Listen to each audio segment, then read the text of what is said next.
to finish, bro. Don't overthink anything, bro. We're living in the moment. We put in too much work, bro. Have fun today. Let's go. Bring it up, baby. Let's go. Daddy on me. Daddy on me.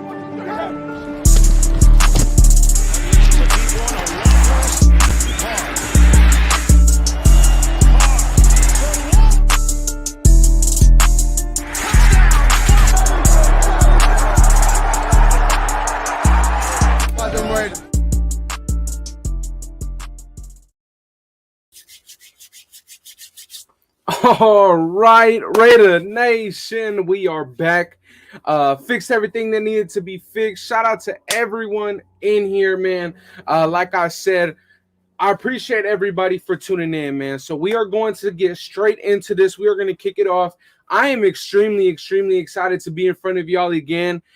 This is very, very dope. It's been a while. I have been on my on all my brothers' channels recently, though. So you guys have seen me, just not on my page. But as you can see by the title and thumbnail, I do want to recap lots and lots of things that the Las Vegas Raiders did within this offseason, what I think the Raiders can still do.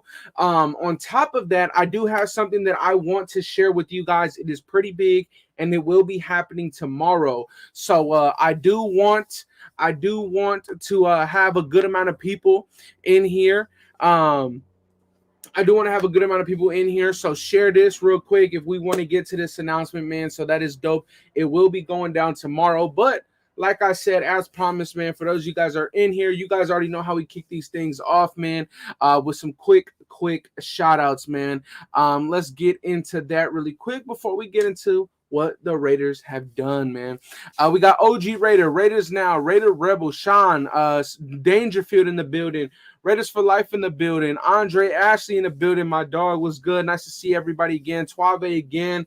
We got my brother Wasted in the building again. Andy, let everyone know I'm the GOAT. Announcement made. You're welcome. Shout out to my brother Wasted, man. He is the GOAT for sure. Everybody on Planet Raiders is the GOAT, man, for sure.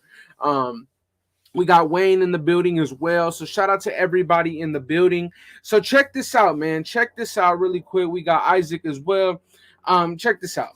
I want to kind of kick this off with what the Raiders have done recently and what I think about what the Raiders have done.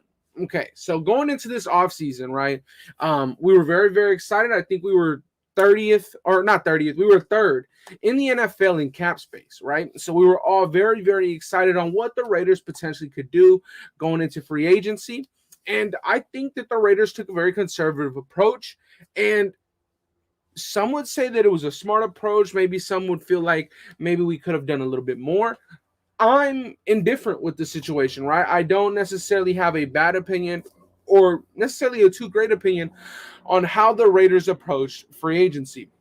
We did leave there with a potential green dot at the linebacker spot with Robert Spillane. Maybe he's not this highly touted or highly respected linebacker in the league, but we did have a film session on him. We did do a film breakdown on him. So if you guys would like to learn a little bit about Robert Spillane, it is up on the channel. My first thing when it comes to Robert Spillane, he's a smart football player. Maybe doesn't have the greatest physical traits, but he is going to have a shot in that linebacking room to start. And I think he will end up starting just because the linebacking room is pretty thin. You know what I'm saying? So with that being said, we also went out there in free agency. We brought back a familiar face with Brandon Faison, no pun intended. We got in David Long as well. We got a lot of people. In here, or not a lot of people in here, but we got a lot of good depth, right? We really attacked free agency into a point where we want to be okay when it comes to week 15 to week 16, 17, 18. It seems like they wanted to make sure that no matter what circumstance the Raiders are in, how far down the season we are in, whether we're trying to make a playoff push, whether we're in a position where, again, we're going to have a top 10 draft pick, they wanted to make sure that the Raiders were not in the position where we were last year where we had zero depth. And they attacked that in free agency, and they did a pretty decent job, right? We did not bring back Daron Harmon. We did not bring back Rock Ya-Sin. We did not bring back Denzel Perryman. We did not bring back Andrew Billings. All guys that I kind of felt like maybe we had to, right? But maybe they don't. Maybe they don't, which is very, very exciting. Or maybe not exciting, but it is interesting to see like the Raiders possibly really enjoy or think that what they have inside the building is good enough, or it's the beginning of something that they can continue to build on, right? And within free agency, we really attacked the offense in terms of weapons. We got two tight ends. One is a Pro Bowler. The other one was a really, really big name coming out of college, had a lot of potential with OJ Howard. The other one being Austin Hooper. We got Jacoby Myers, Philip Dorsett, Cam Sims, DeAndre Carter. The list goes on and on and on what the Raiders did on the offense. We also brought back Amir Abdullah. So we got one of our own back on the defensive side of the ball. We brought back Jerry Tillery. We really went and attacked depth in free agency. We did lose, our backup quarterback, Jarrett Stidham, but in free agency, we did get Brian Hoyer on the roster. Obviously, the big name acquisition was our new quarterback going forward is Jimmy Garoppolo, right? So we did all of that. All of those moves led up to what happened this past week. And this past week was the NFL draft, right? So we, as fans, felt like, okay, we attacked the team on offense in free agency, and we really, really attacked depth in free agency, right?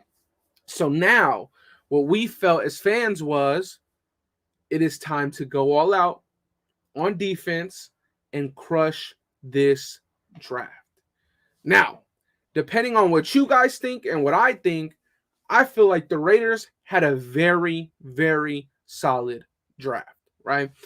We went out there, and with the first pick in the first round, or not the first pick, with the 7th pick of the first round, the Raiders selected Tyree Wilson, a guy that is an impact player with all the tools and all the trades, the measurables, everything to go out there and have a stellar career.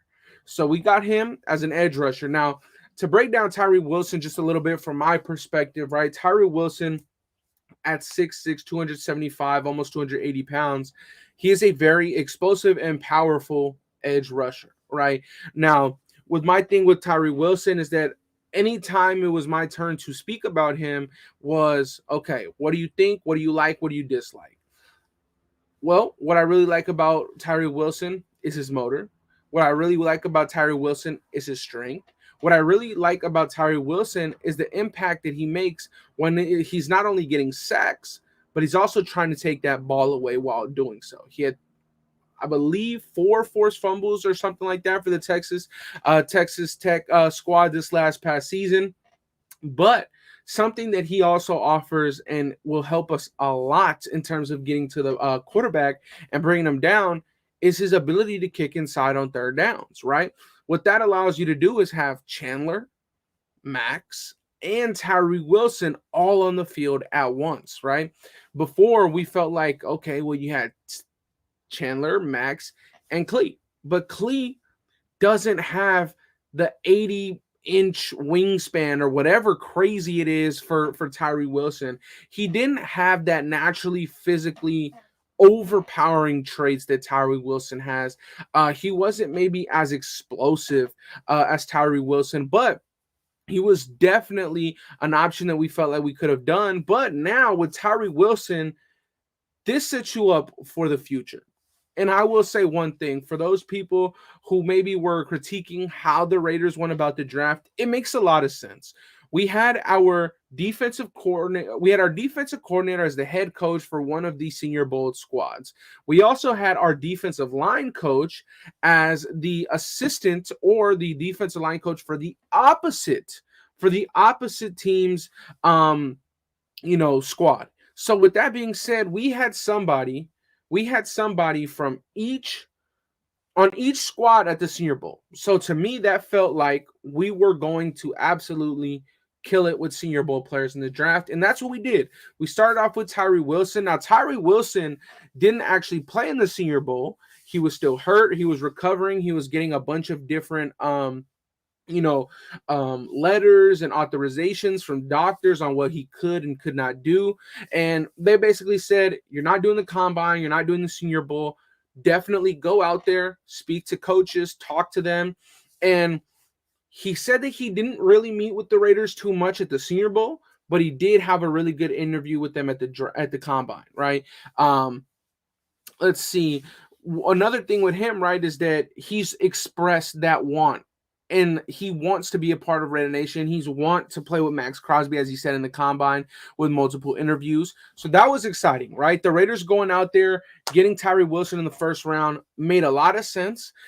It did kind of maybe for some people take the air out of the pick a little bit, because there was that star-studded defensive tackle that nobody thought was going to be there. At pick 7, which was Jalen Carter. Now, we know that for us, my thing was immediately after the pick, you reassess, you take the emotions out of it, and you try to put yourself in the general manager's shoes and in that war room, right? Why did you pass on Jalen Carter? The simple fact is, you are trying to build a culture here. You are trying to establish something that won't just win you games for this season, that won't just win you games for the next 2 seasons, but something that is a culture for the Raiders to now be known for the foreseeable future, right? We want to have this going forward. And what that means is that you cannot go out there and preach to your youngins, hey, man, let's be responsible. Let's not do X, Y, and Z. We don't want to make sure, or we do want to make sure that everybody is making the right decisions on the field as well as off the field as well. And maybe they felt like bringing in Jalen Carter was a bit hypocritical, right? You can't preach that, but then bring in a guy that has character concerns, maybe has a concern on if he really likes the game, maybe has concern on, does he take this serious? I know you have things going on in your outside life, but why didn't you prepare the best to go out there and compete in your pro day, right? If you have all these things stacked up against you on your outside life, you should have prepared the utmost so that you looked and said, you know what, I'm taking football serious. Instead, it was the opposite, right? You have all this kind of stuff going on in your outside life. You come to the football field, you're 9 pounds out of shape, you were tired, you weren't able to go out there and complete your pro day. That's not the best of looks, right? So for me, it makes sense. You went out there, you drafted Tyree Wilson with the 7th overall pick. Boom. I think you smashed it. This is a guy with insane upside. You put him, a guy that needs help developing pass rushing moves, you pair him with Max Crosby, who in the last 2 seasons has more pressures than anybody in the league. And you also pair him with a Hall of Fame career guy with Chandler Jones, who has over 100 sacks in his career. There isn't really much more than you can get as Tyree Wilson coming into the league as mentorship. This is a phenomenal move for the Raiders. This also allows us to have somebody to step right in the shoes or fill right in for what Chandler Jones will be, leaving once the season's over, right? Because I think that the Raiders will part ways with him unless he has a stellar campaign this next season. But moving on from that, in the 2nd round, right? Day 1 is over. Guys like Christian Gonzalez fell back almost all the way into the 20s. Guys like Joey Porter Jr. and Cam Smith absolutely fell out of the 1st round, right? And there's this immense value at pick 38, which is where the Raiders picked going into day 2. Now, day 2 comes around 15 minutes before the draft begins. We go out there and we make a trade. The Raiders are set to pick now at 35. Some guys are like, oh my goodness, are we trading up for Hendon Hooker? Because by this time, Will Levis had already gone. I believe he went at 33 to the Tennessee Titans. So there was insane talent all over the board at pick 35. You had 3 quarterbacks go in the top 5, which allowed tons of defensive prospects to slide down the board. At pick 35, you had every single linebacker in the draft besides 1 available for you. Now, we move up in the draft. We went ahead and we selected the best tight end in the draft at pick 35. What we did with pick 35 is, I believe we traded away one of our 5th round picks to move up 3 spots. I think that was a phenomenal trade by Dave Ziegler. You went out and you said, look, we sit here at pick 38. We're going to try and make ourselves a better football team. We're going to try and make ourselves a better offensive red zone scoring squad. This is a guy that had over 2,100 yards and I believe 18 touchdowns, right? You go out there and you get the most complete guy in the draft at his position. But not only that, you were able to get a number 1 player at his position in the 2nd round. That is a very, very good pick. Whether we felt like we needed to go to defense or not, you went out there and you landed yourself a star-studded player that could be with the Raiders for many, many seasons. Now, moving on from 35, we knew that in day 2, we had 3 selections. And with those 3 selections, the first one kicked off with Mayer. The other one ended up being at pick 70. We went out there again. So much talent on the board. Trenton Simpson was on the board. Unfortunately, my favorite player in the draft had just gone off the board to a divisional rival, which was Drew Sanders at 67. So we sit there at pick 70, and there is still insane talent on the board. Starting caliber corners, starting caliber linebackers are all there for the taking. What the Raiders did is they went again, and they picked the highest guy on their draft board, drafting Byron Young. And I really want to take my time talking about Byron Young for just a second, because I feel like this is a pick that is getting judged very, very highly. And it's a pick that many people haven't really taken their time out of their day to understand why the Raiders did this. Okay. So you go out there at pick 70, you sat there, you said, we're taking Alabama defensive tackle Byron Young. Okay. With this pick, what you did is that you selected the 2nd best run defender in the entire draft with Byron Young. On top of that, you added a guy that the second his snap count increased was the exact same time the sack numbers increased. He ended the season with 4.5 sacks, but 3.5 of those sacks came in that stretch where he started to get an increase in snap count. And I think that is very, very important to look at. This is a guy that played that nose, that zero. This is a guy that played that 3 technique in that 4-3 when Alabama would go into that nickel.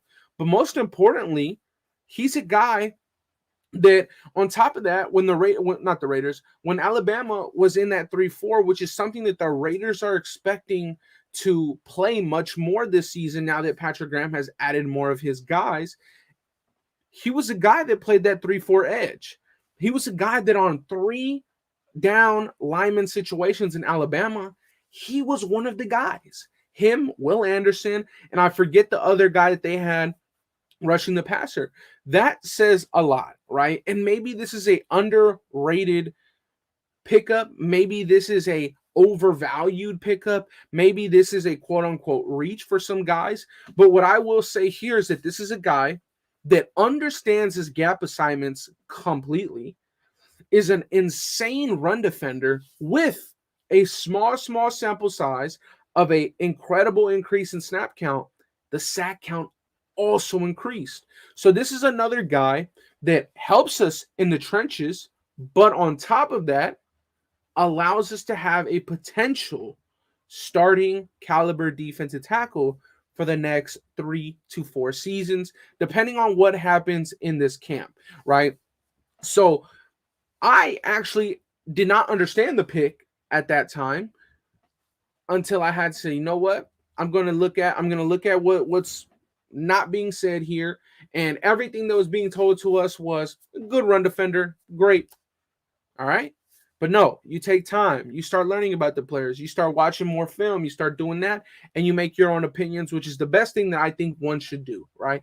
Don't really just word to mouth is great, but don't hear it and follow it, right? Create your own assessment in your head and really evaluate your own prospects.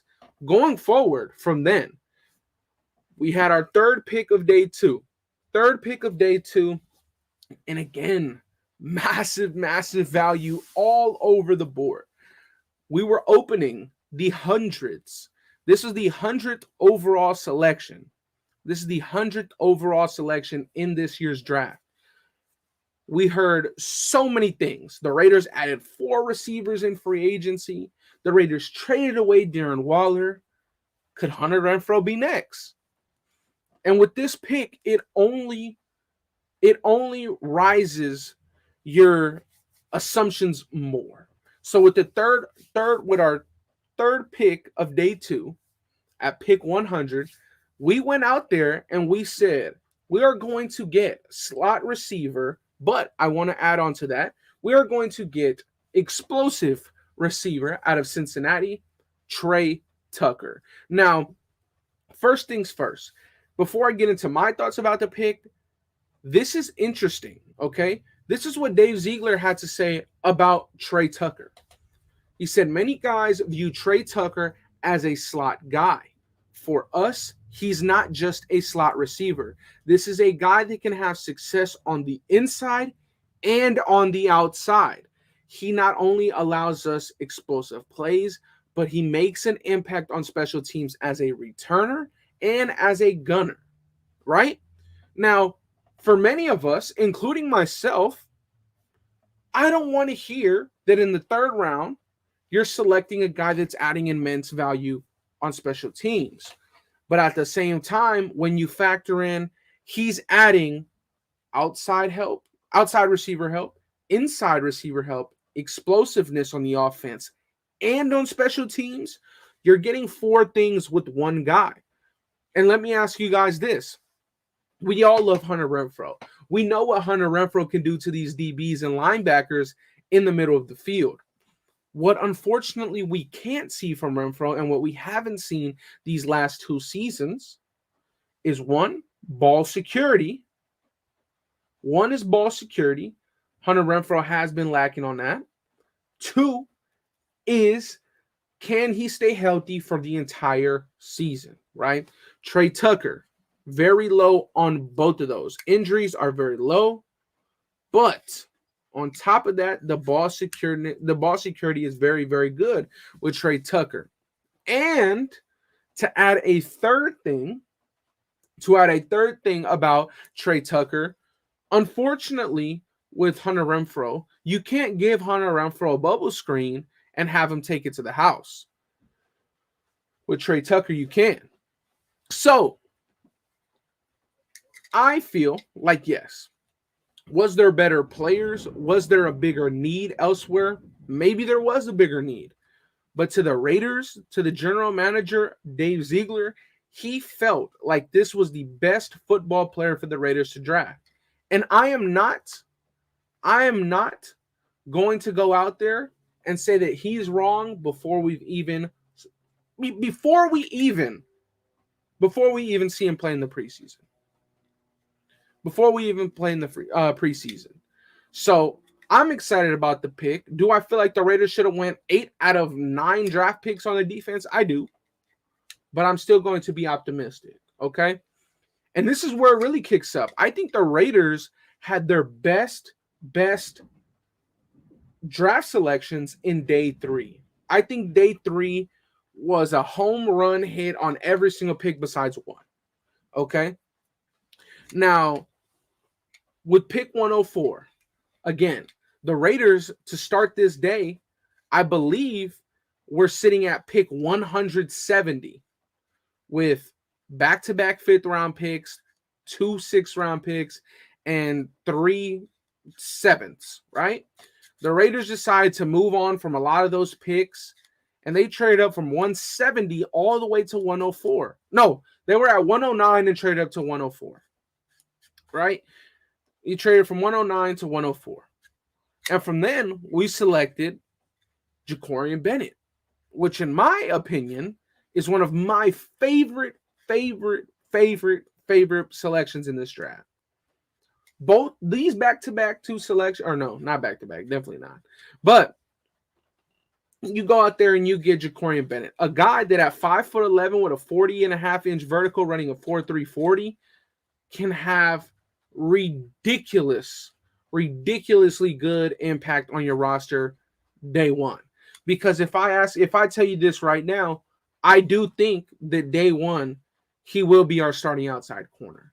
I do think that come week one, your outside corners probably look like,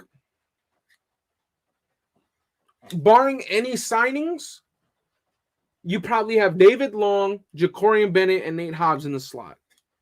Or you have Nate Hobbs, Jacorian Bennett, Tyler Hall in the slot. That's what you could do. That's what you could do with the Raiders secondary right now in terms of the corners. Now, I'm praying that you go out there after you missed out on Rock Ya-Sin, that you go out there and you get a playmaker like Marcus Peters. That's what I hope. That's what I hope.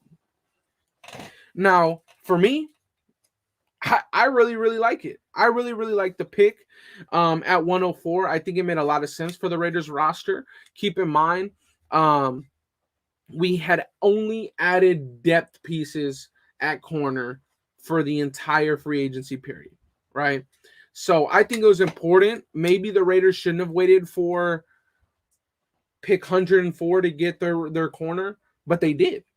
And when they did, they got a guy that, I'm going to be honest, you turn on his tape against Marvin Harrison Jr., probably the best wide receiver that's going to be out of next year's class.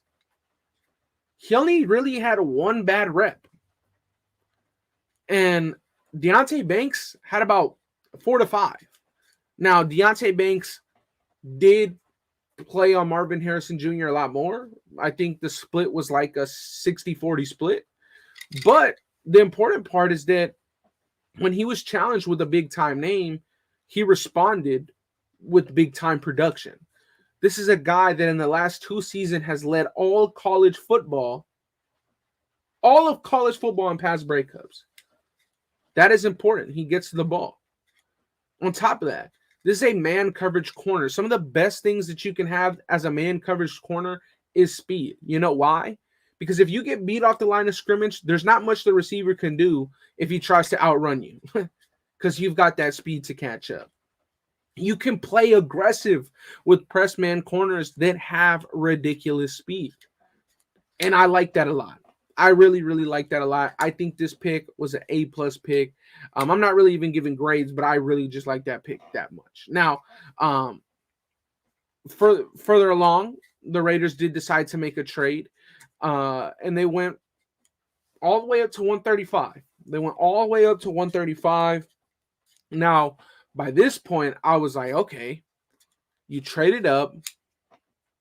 You traded up quite a few picks. What are we going to go? What are we going to go get at? And this is where the head scratcher was for me personally. This is my head scratcher. I'm going to be honest. When you draft Aiden O'Connell, right? I understand that for McDaniel's system, you don't need a freak of nature at quarterback. You don't really even need a standout guy at quarterback when it comes to physical traits. You can have a below average athlete at quarterback, right? So we traded up and we got the Purdue quarterback, Aiden O'Connell. For me, I didn't really like the pick, but I do understand why we did it. You hear Dave Ziegler talk. He says, we don't really like the market in free agency for backup quarterbacks. He said the market in free agency is getting way too expensive. He's saying you now have to pay backup quarterbacks $4 to $5 million. That's what Jarrett Stidham got. And that is too much. We'd rather have a guy that we can have here for the next 4 seasons on an inexpensive deal.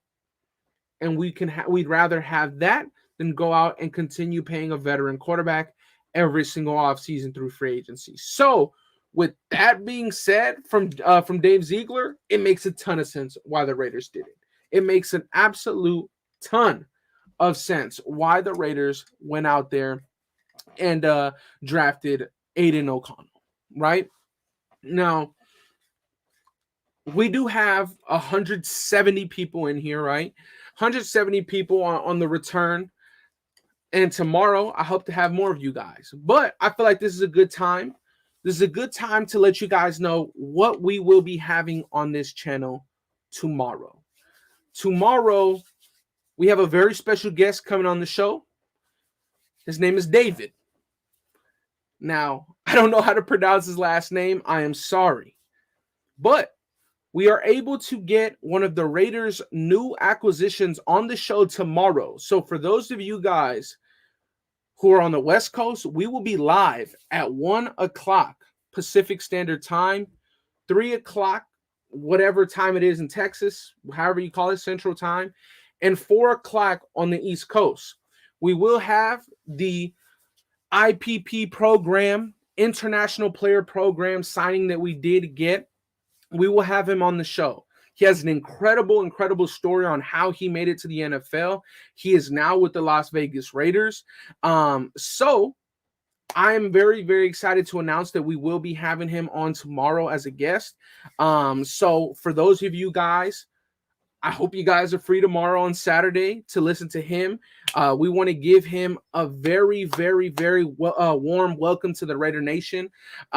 This is dope. This is very dope, right? One of the first time, well, on my channel, it's the first time that we get to speak to a player that will actually be competing for a roster spot. Right? This is a guy that comes over from the International Player Program representing Nigeria. The Raiders say, you know what, we're going to give him a shot, and he will actually be coming on here to speak a little bit with you guys. He's the defensive end, 6'5", 250 pounds. The guy won't even go against our 90-player roster spot, so he could essentially be with the Raiders all season long and will not make an impact on what the Raiders have in terms of roster space. So I think that's very important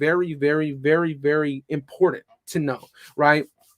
And tomorrow we will have him on here. So I am excited to let you guys know that, but also I am asking you guys tomorrow, I need you guys to show up and show out. I will be putting all his social media stuff in the chat. I want you guys to go over there and flood his Instagram with welcome to the nation, came from here.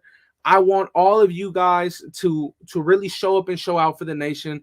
Really make this man, the special guest, feel super welcome, because we want this to be an open home for him, right? We want him for maybe down the line, maybe we're a month into camp, right? And we want him to be able to come back and tell us how it's going, right? So I am excited to tell you guys that we will be having our brother David on here tomorrow. Like I said, International Player Program was signed to the Raiders, and we're going to have him on the show tomorrow. So I really hope that all you guys really show up and show out for us tomorrow. And I'm excited to bring this to you guys after being away for so long. But that is what I wanted to let you guys know. Okay. Now we'll continue with what we were here for, and that's to talk about, the off season, right? So yes, David Agoa.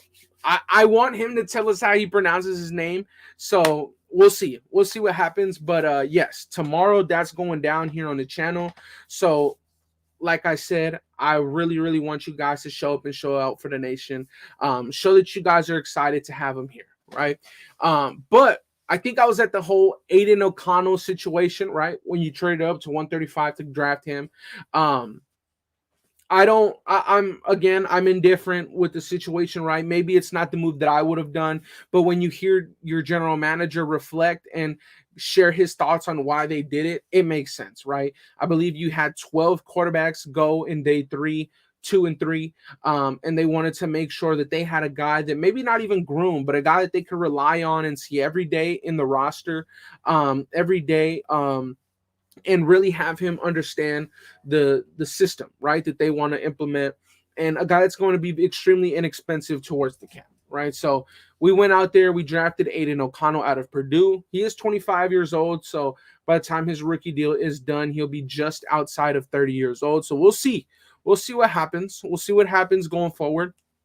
But yeah, with Aiden O'Connell, I'm indifferent with the pick. Maybe I would have or wouldn't have gone that route, right? Now moving on, one of my, I think probably my second favorite pick in the draft, a really, really, really, really, really good pick here. Now, Mr. Christopher Smith out of Georgia, safety. He's only 5'10", 5'11", I believe. Only tested out at a 4.58, 4.6 40. So athletically, those numbers are why he dropped so far, right? He dropped very, very far in the draft, even though he was a crucial pick, or not crucial, even though he was a crucial point on why the Georgia defense was able to run like a well-oiled machine and win 2 back-to-back national championship games. This is a guy that you turn on the national champions games, he's making the biggest hits. He's making the biggest plays. He shines on the brightest lights. There's no stage that's too big for this man. And I am super, super excited that the Raiders in the 5th round at pick 170 were able to land Christopher Smith. This man right here, I truly, truly think that him and Trayvon Merrick will really have to battle it out to see who's going to be that safety opposite of Marcus Epps. In my opinion, I really feel like Marcus Epps is going to start. There's no way that you pay a guy 2 years, $12 million, and he doesn't start. There's no way. You have to start that guy, and I think he will. Okay. My thing with Christopher Smith, he's an extremely instinctual player. He comes downhill hard. He has good ball skills, pause if necessary, right? But on top of that, he plays bigger than his size. He is willing to go out there and make the tough hits and make the tough tackles. And he's willing to go out there and you say, you know what? Yeah, you're bigger than me, but I'm still trying to attack this. So I really, really love the Christopher Smith pickup in the 5th round. Was incredible value. And I think that he's going to be one of our best picks of this year's draft, if I'm gonna be honest with you. Now moving on from Christopher Smith, I think was when we went all the way and had to select at 203, 204, I believe, 203, 204. Are you sure he's not another Meek? In no way, shape, or form is he another Meek. Now, I believe after 170, we had to wait quite a bit of time. We had to wait quite a bit of time for sure. And that's when we went all the way to 203 and we went linebacker. For the first time in this year's draft, we went linebacker. Isn't that crazy? If you guys would have told me that a month ago, 2 months ago, the Raiders were going to wait 6 rounds to draft a linebacker, I would have said you're crazy. I would have said that you're smoking all kinds of stuff. But that's exactly what the Raiders did. We went out there. We drafted Amari Burney, Florida linebacker. Now, he's got a little bit of a interesting story, right? And reminds me a lot of somebody that we have on this roster right now, right? We drafted Divine Diablo, I believe, out of West Virginia, right? And we converted him. He was a safety. We converted him to a linebacker. And we know that process has taken a while. Last year started to come together for him a little bit, but he did get injured, right? So that was an unfortunate situation for Divine Diablo, but it did look like things were starting to click for him. So I am excited to what we could get out of Divine Diablo. But fortunately for us, Amari Burney, or Virginia Tech. What did I say? Yeah, Virginia Tech. There you go. What did I say? West Virginia? Sorry about that. Shout out to King Josh. I said Virginia Tech. Fortunately for us, Amari Burney, also same thing. 2019, he went from a safety converted to linebacker. He then played 2020, 2021, 2022, all at linebacker. So he's had 3 years at the college level, and it really, really clicked for him. This is a guy that has 4 interceptions, 7 sacks, 3 forced fumbles. He has game-winning interceptions against, I forget who it is. But this guy right here has picks against Georgia. This is a guy that can make an impact, and with how thin our linebacking room is, he truly has a shot to compete for that outside linebacker, that weak side linebacker role, right? When you have this is in a 3-4, right? This is in a 3-4. When you have Chandler Jones, Tyree Wilson, Chandler Jones being your outside linebacker on the strong side, Tyree Wilson being your 3-4 edge, then your nose tackle, whether that's Neil Farrell or Byron Young, plus Max Crosby, those are going to be your 4 rushers, right? But in a 3-4, you have your 5th guy on the line of scrimmage. That 5th guy could potentially be Amari Burney, right? A guy that's able to go out there and cover running backs out the backfield, cover tight ends, hopefully at a good enough level, right? He's not here to take away Travis Kelce from the Chiefs. That's not what he's going to do, but he is a guy that has coverage ability, right? So with how thin our linebacking room in, he does have a fair shot. He does have a fair shot to win a weak side linebacker job in the NFL with the Las Vegas Raiders. So I am excited, right? I am excited that we got somebody that stands at 6'2", 235, 240 pounds already, after already being converted from safety to linebacker. I think that that's very, very important that you aren't trying to convert them once they get into the NFL. I think it's better that you get these guys already converted from college. So I do like the pick for Amari Burney. I don't think that this is like a potential superstar. Now maybe he could, right? There's been a lot of gems coming out in the 6th round at linebacker, but who knows? We have to really see what he's all about. But I do like the pick a lot. Now moving on, what the Raiders ended up doing in the 7th round, rounding off your 2023 draft class, the Raiders went out there and they addressed the defensive line again. I believe this is now, what did we have?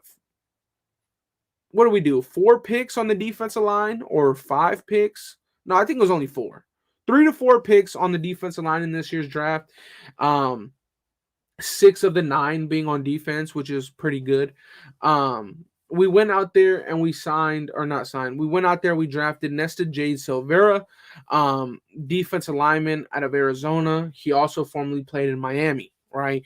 Now, with Nesta, this is a guy that, like I said when I was doing the recap show on my brother's page, was, hey man, this guy resets the line of scrimmage.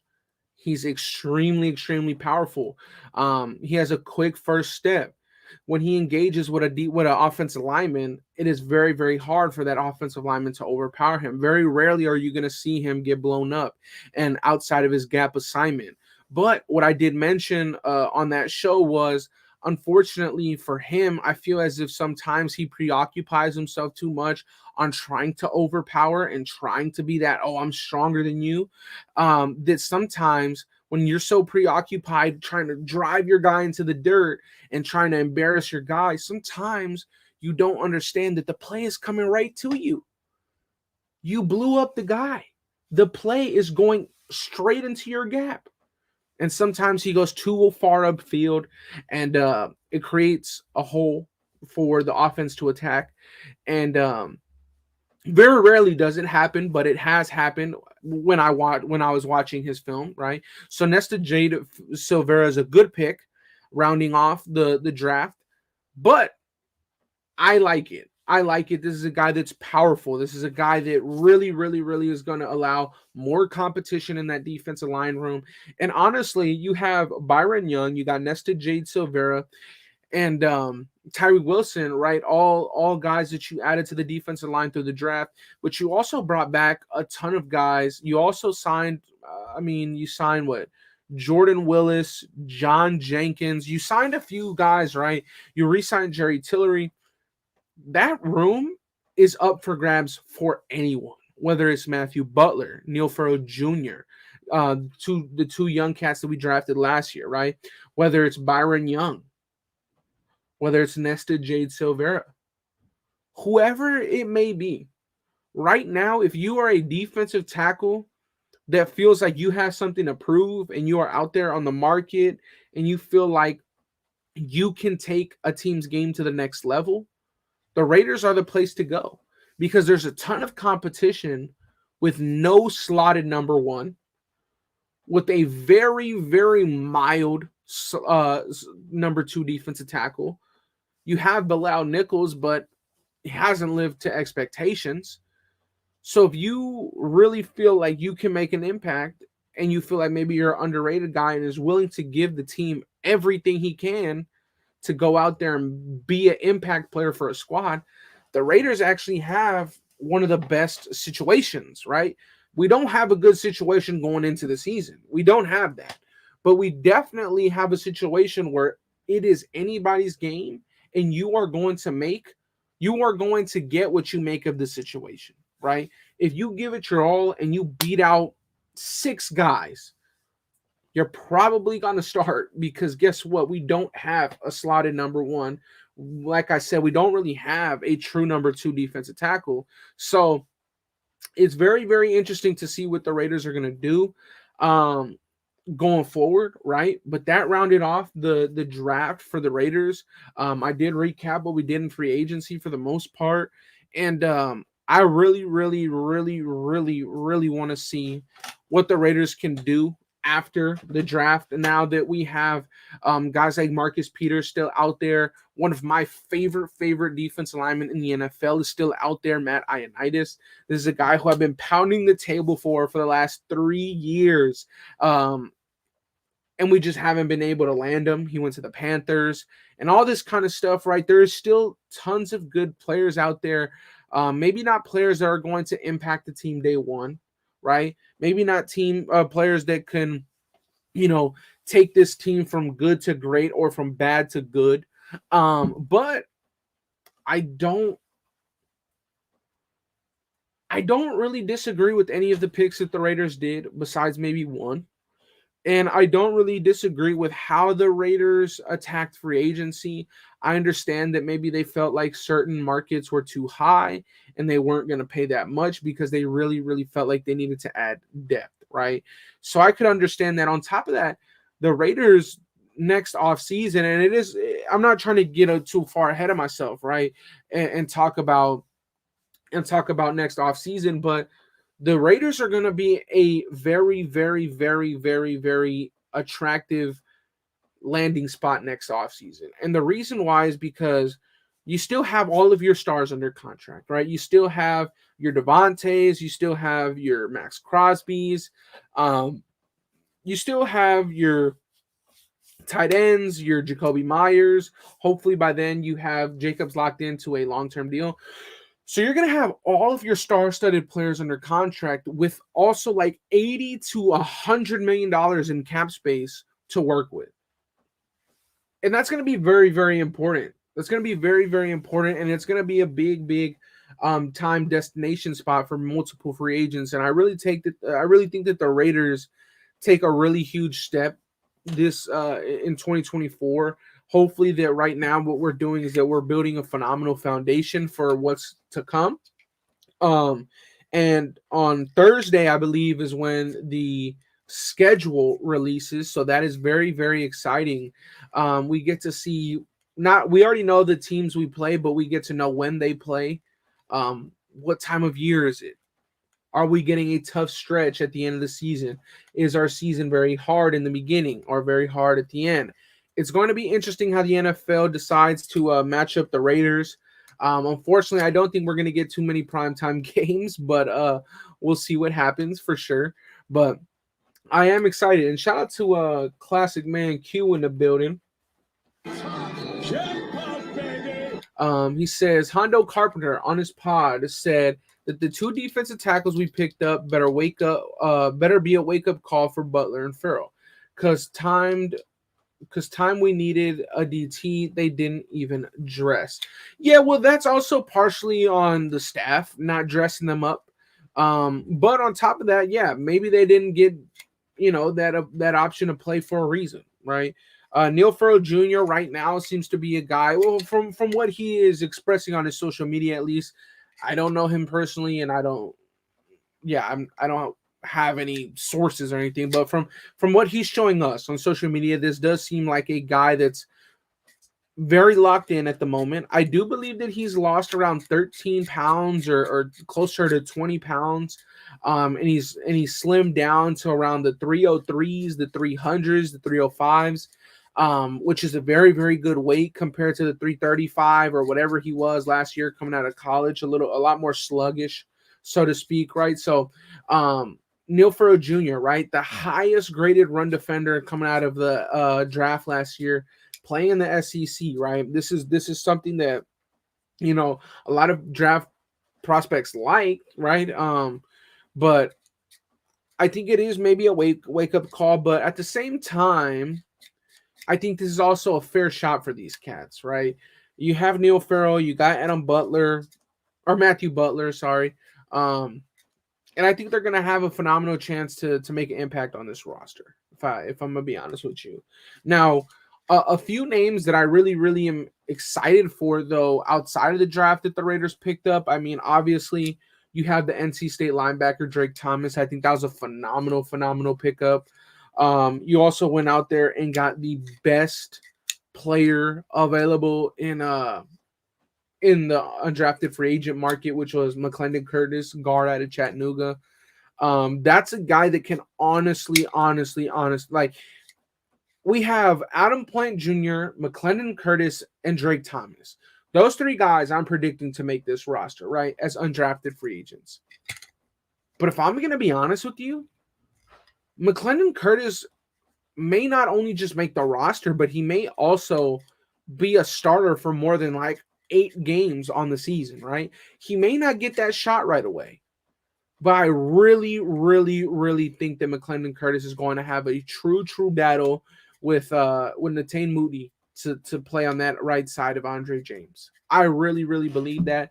This is a guy that's very, very physical coming downhill, very smart player, good in pass pro, dominant in the run game, a guy that many, many GMs had him as a draftable player. They just didn't because of how the board was falling, and they felt like they didn't need to spend a draft pick on him. But the Raiders did say that they kind of had to get into a bidding war with McClendon Curtis. They ended up winning. They ended up signing him. He is now with the Raiders. Now moving on to NC State linebacker Drake Thomas. The production is off the charts there. There's just a few things where, you're not the tallest, you're not the strongest. And one thing that I really, really agree with Wasted that he mentioned is that the arm length is just not there, right? Not there as a prototypical linebacker in the NFL. You want to be able to disengage on blocks. You want to be able to get into fighting matches on the interior, right, when you're blitzing or coming downhill, right, trying to make a play on the ball carrier. And he doesn't really have those crazy physical traits like that, but as a linebacker, extremely good instincts, understands his spatial awareness when he's coming out in zone, sideline to sideline speed in terms of in-game speed. So I'm excited for that. When it comes to Adam Plant Jr., I mean, 10 sacks in the last 2 seasons with 4 or 5 forced fumbles in the last 2 seasons. Extremely productive, staying at 6'6", 260 pounds or something like that. Like, that is a solid, pickup there. So 3 guys, right? 3 guys that I feel like will make this roster as undrafted free agents. I do think that we'll see McClendon Curtis as a starter. So I think that 3 guys will make the roster as undrafted free agents. I think that one of them will probably end up starting this year. And besides that, I mean, yeah, we recapped the draft, recapped free agency. And again, for those of you guys who were not here when I announced it, tomorrow, David Agoa, the IPP International Player Program guy that we picked up representing Nigeria, was acquired by the Las Vegas Raiders, and he is blessing us tomorrow with his presence. So he will be on the channel to speak to the Raider Nation. And like I said, I really, really would appreciate it if you guys can all welcome him with open arms and really, really give him a warm welcome to the Silver and Black as he comes in and shares his thoughts about Raider Nation.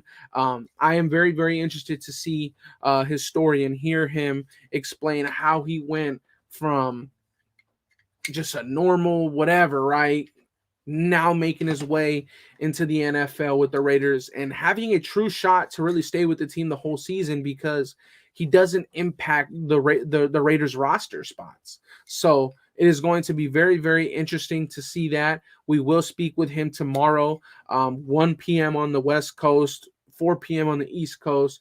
So tomorrow, Saturday, for those of you guys who are free, please come in, show up and show out for our brother David Agoa. And we're going to have a blast with him tomorrow. And I'm very, very excited to have him on the show for you guys. I appreciate we had 200 of you guys consistently throughout this whole night on a return back after a month. So it is greatly, greatly, greatly appreciated from all you guys. Shout out to all my brothers, Planet Raiders. All of them are GOATs. Mount Shieldmore is a bunch of GOATs. They did fantastic covering the draft. We had Raider Cody, Barcode Burgers. Shout out to Wilson Whiskey, all sponsoring everything that my brothers did out there in Vegas this past week. And it's a truly big blessing to be a part of Raider Nation and be a part of what they got going on. One thing I want to ask of you guys really quick as well before I head on out of here. This man right here, Big Mike Raider, we have 200 plus of you guys in here right now. It would mean the world to me if y'all could go out there and bless his channel with a follow, with a subscribe. Please go out there. The same way that you see it pulled up on the screen right now. Big Mike Raider on YouTube. He is putting in so much work for the nation, and I think he needs to see them and receive those flowers because he deserves it. I've been slacking big time, and this man right here is putting in so much work for the nation. I feel like you guys should definitely go show him some love. As you see it on the screen, Big Mike Raider, go subscribe. Please subscribe. You will not be disappointed. And if you really want to see some of his best work, check out planetraiders.com. That's where you will see Big Mike crushing it with the film studies. You will see Big Mike crushing it with all things on Planet Raiders. You will also get to check out Wasted's phenomenal articles. You'll also get to check out my occasional film study that I put up on there. But also, for those of you guys that don't know, right, I do think that Mount Shieldmore is going to truly try and get the audio pod up and running now. Like, I truly think that we are going to try and do that, especially with having Big Mike now is truly a blessing to have this man on board, man. So please go over there and support Big Mike's channel. Please do. Again, tomorrow, 1 o'clock, tune in and please show up and show out for our brother David Agoa. He is going to bless us with his presence tomorrow, giving us his story on how he made it to the league, on how he signed with the Raiders, coming from the international player program representing Nigeria, man. So that will be dope for those of you guys tomorrow. And I appreciate every single one of you guys for pulling up today. I really do. You guys already know how we do this, man. I love y'all. Stay safe. Have a wonderful rest of your day. And I'm out, you guys. Peace. Welcome to the Death Star, where our opponent's dreams come to die.